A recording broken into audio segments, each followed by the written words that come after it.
狠狠心花了2万工资把我的梦中情冰箱抱回了家，恨不得跟全世界分享。用了1个月了，目前每天生活在幸福中。今天来看看这台日系冰箱到底好在哪里吧。日系冰箱出了名的皮薄馅大，这台520升容量，但是外观看起来只有市面上400升容量大小的冰箱那么大。首先我们来看冷藏区，蛋类、饮料类、调料类以及处理好的食材还没来得及做的或者刚做好的料理都放在这几层，热菜也能直接放入。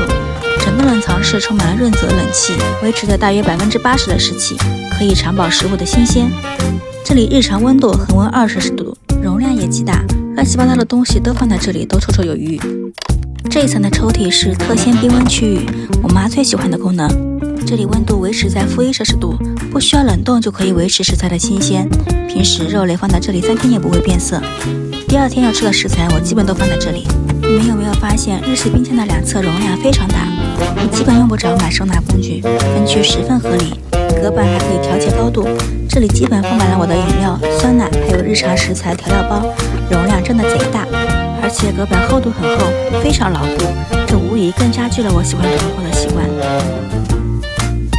这个小抽屉就是我的宝藏箱啦，冰块的快乐谁能抗拒？作为一个1年4季都能用到冰块的人来说，这冰区真的太幸福了。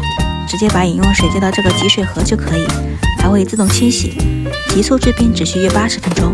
我已经把各种制冰模具全部扔了。右边这一个小抽屉可以急冷冻，可以最大限度的保留食物的自然风味。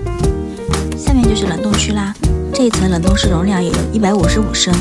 第一层我放了需要冷冻的牛排、羊排、鹅肝这些，第2层这里放的是雪糕、冰淇淋跟一些速冻的肉类，第3层空间很大，大包的速食类都在这里，想放什么放什么，也没有做过多的收纳。饺子盒里放满了我妈包的饺子，肉类、海鲜类我就放进收纳盒了，平时拿取也方便。